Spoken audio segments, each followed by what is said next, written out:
ngayon. Magluto ako ng macaroni. Tuna macaroni. Una, lagay ko mantika. Mantika.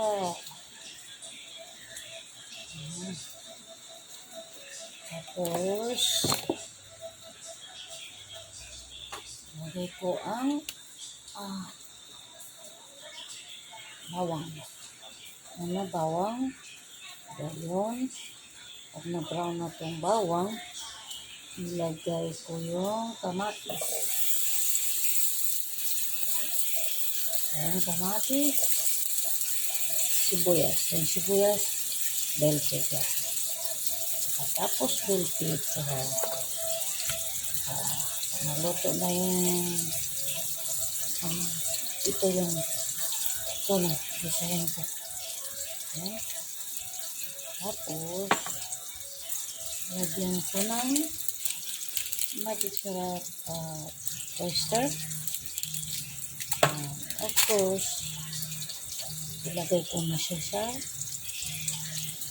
Pyrex. Tapos, lagyan ko ng cheese sa ibabaw. Ilagay ko sa oven. Para, lagyan ko sa cheese guys. Pagkatapos sa oven, ilagay ko na yung magiging brown na kunti. Yun o.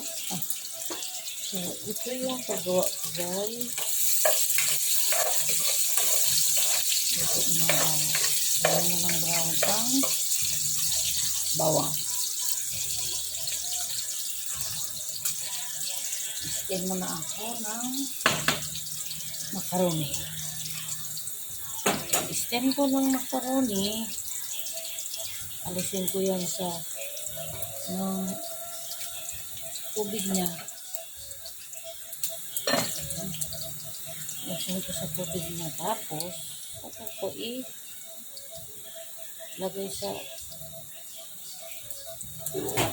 lagay ko dito. Tapos, ako i-open. Yan, sunod.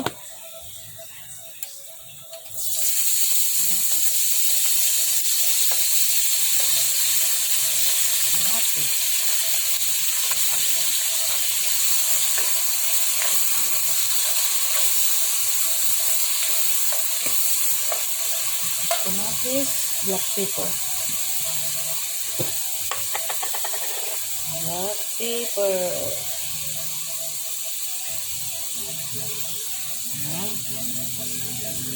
Itong black pepper. Malati lang nito black pepper. Kaya isang kilong macaroni yung gagawin.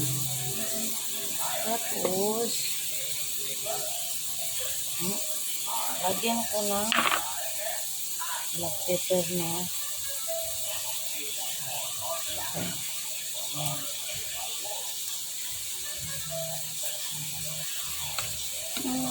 Isang piraso.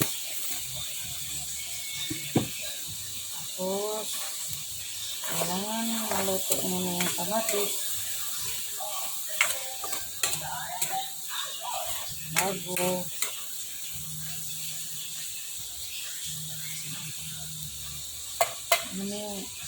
tingnan mo yung ano ko guys.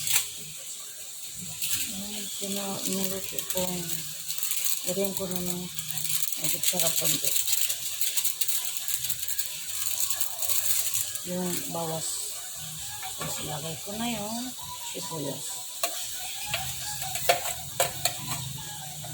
Lagay ng sibuyas. Haluin. Then, lagay ko ang oyster.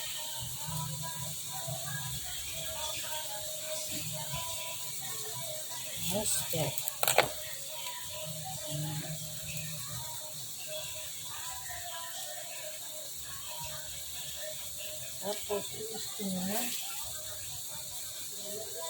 haluin.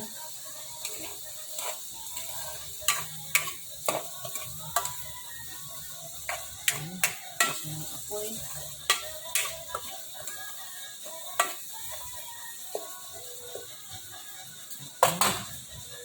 Ilagay si Uy. Yep. Tapos toyo.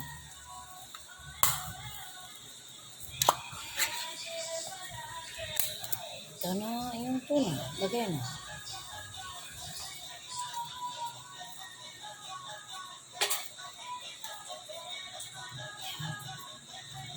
Isang kilo, dalawang tuna ko magamit din ito.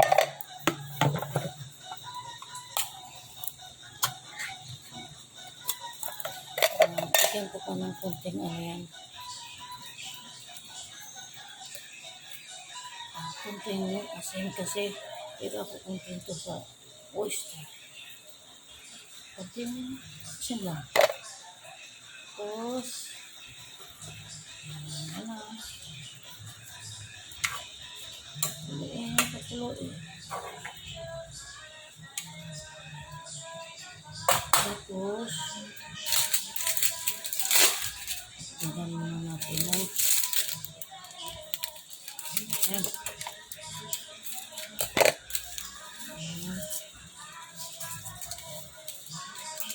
Para bago itong magawasan, para pwede pa sa sunod.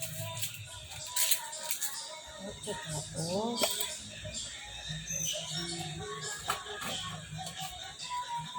ito yung macaroni casserole ko.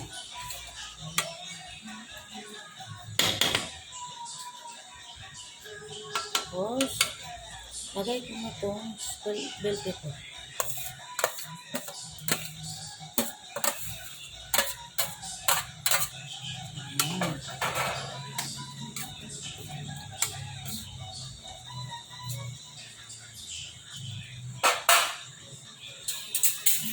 Tingnan ko muna yung macaroni ko.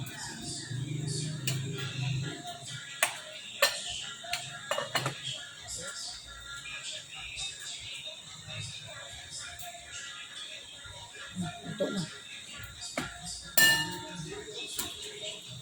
Yan, ito na, yun. Lagay ko yung macaroni, halo ko kasi sayang yung natin. Yan, na. Kita ko sa inyo yung tapos ng mga rekado ng macaroni. Ito yung guys. Yan guys. Tapos, yan ang ihalo ko dito sa ito, macaroni. Macaroni. Ito yung tuna. Ayan. I-ano ko yan sa ibabaw sa macaroni. Tapos i-oven lagyan ko ng Eden cheese. Yeah. I will do it another again video.